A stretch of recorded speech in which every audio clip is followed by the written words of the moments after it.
Setelah masuk, maka akan ada dua format yang akan kita dapat. Yang pertama, pastinya mengenai tampilan yang kedua, mohon maaf, formasi pada instansi sudah tidak tersedia. Anda tidak dapat melakukan pendaftaran ini. Setelah itu, alurnya biodata, jenis seleksi sudah kita isi, formasi sudah, riwayat, dan dokumen, dan sudah pasti ini semua terisi dengan baik, maka kita harus resume.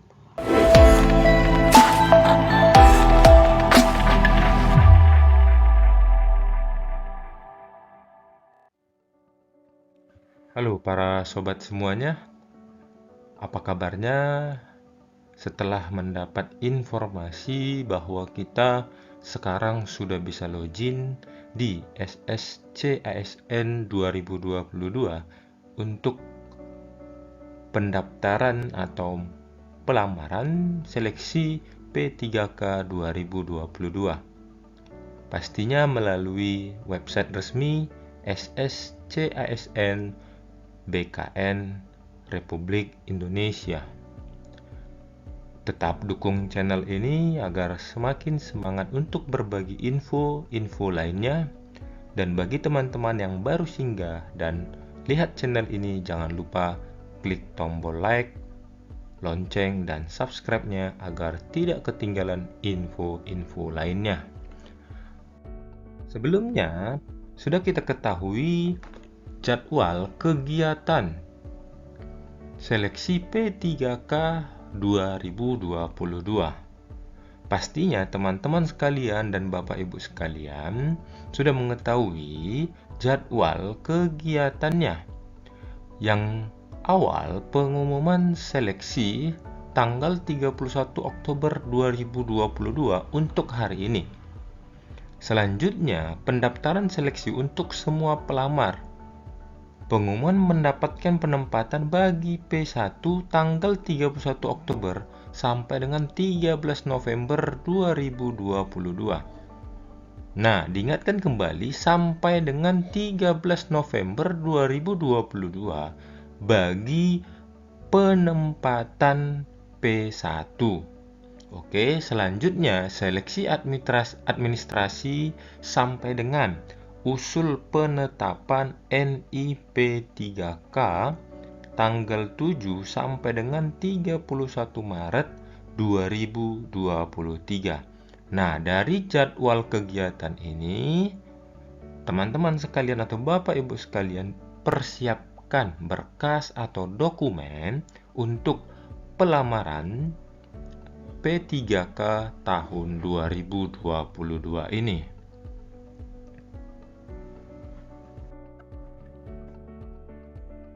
Nah, sedikit informasi mengenai prioritas pertama, prioritas kedua, dan prioritas ketiga, lalu prioritas 4 ataupun umum. Nah, untuk prioritas pertama itu mengenai yang lulus PG tahun 2021. Oke, yang lulus passing grade tahun 2021 langsung kepada penempatan. Penempatannya ini berdasarkan Dapodik. Oke. Lalu prioritas kedua, prioritas ketiga, THK 2 dan sekolah negeri lebih daripada 3 tahun. Nah, penjelasannya ini ada di video kita sebelumnya. Bisa teman-teman atau Bapak Ibu sekalian lihat di video kita sebelumnya penjelasan mengenai prioritas pertama, kedua, ketiga, dan prioritas keempat ataupun umum. Kembali lagi mengenai login untuk SSCASN 2022. Nah, setelah kita klik login, maka kita akan mengisi nomor induk kependudukan dan passwordnya sesuai dengan akun kita tahun lalu ataupun akun kita yang dahulu bagi yang sudah mendaftar P3K 2021.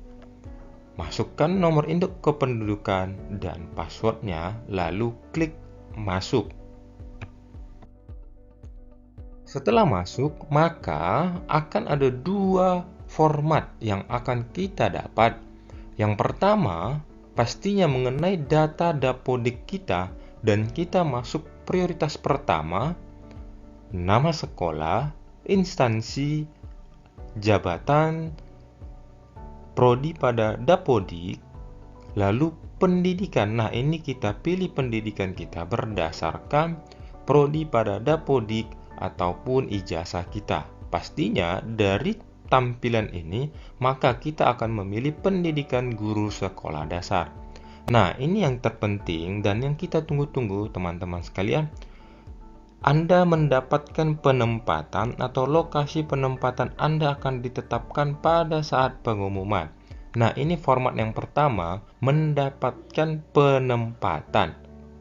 Nah, bagi teman-teman yang lain atau Bapak Ibu yang lain yang mendapatkan notifikasi seperti ini, berarti Bapak Ibu sudah mendapatkan penempatan dan akan ditetapkan pada saat pengumuman.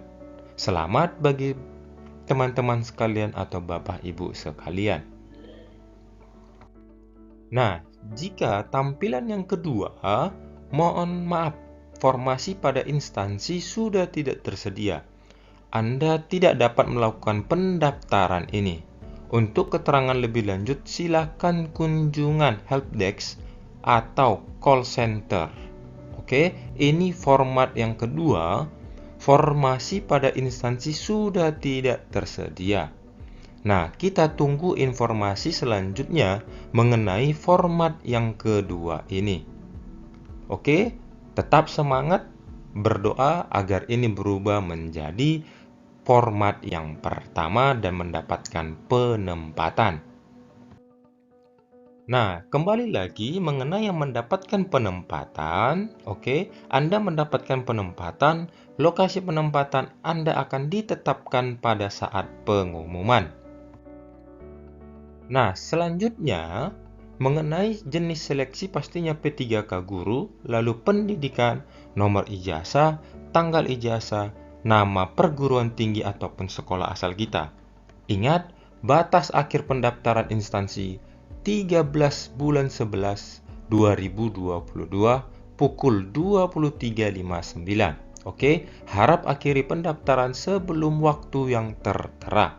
Oke, diingatkan kembali pada tanggal 13 bulan 11 2022 batas akhir pendaftaran.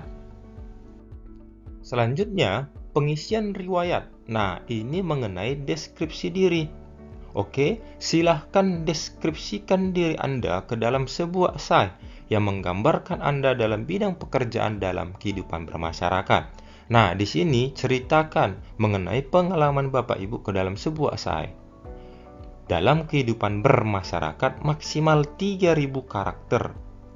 Oke, selanjutnya isi mengenai riwayat pendidikan, pengalaman kerja, pengalaman organisasi, pengalaman kursus ataupun latihan. Selanjutnya, mengenai dokumen. Oke, pastinya kita sudah mengetahui Anda dapat melakukan penempelan materai menggunakan materai elektronik. Cek akun e-materai. Oke, jadi kita menggunakan materai elektronik.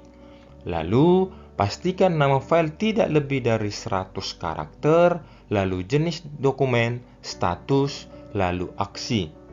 Oke, ketentuan unggah dokumen, format berkas yang diterima PDF atau JPEG sesuai dengan ketentuan per jenis dokumen. Ukuran minimal setiap berkas 100 KB, tergantung jenis berkasnya. Nah, ini bisa teman-teman lihat mengenai ketentuannya.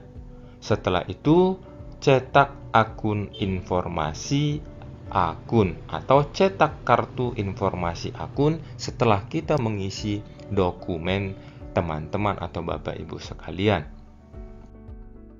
Nah, setelah itu, Nah, alurnya biodata, jenis seleksi sudah kita isi, formasi sudah, riwayat, dan dokumen, dan sudah pasti ini semua terisi dengan baik, maka kita harus resume ataupun akhiri pendaftaran kita. Oke, batasnya sampai dengan 13 bulan 11 2022. Batas akhir pendaftaran instansi pemerintah Kota Medan. Oke, harap akhiri pendaftaran sebelum waktu yang tertera. Sekian informasi yang dapat kita bagikan. Tetap semangat dan jangan lupa berdoa. Terima kasih. See you next video.